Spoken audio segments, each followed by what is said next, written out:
L'hôtel Radisson de Diamniadio.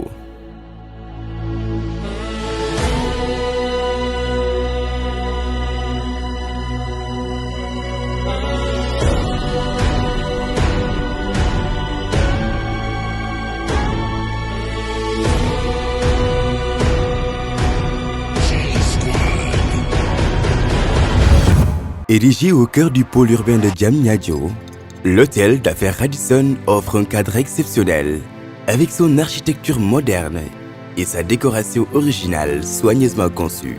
Bâti selon une architecture moderne et soignée, avec ses 152 chambres et suites, l'hôtel Radisson de Diamniadio garantit à ses clients une expérience hôtelière de premier ordre, combinée à une sécurité sanitaire optimale pour assurer la tranquillité d'esprit d'un séjour.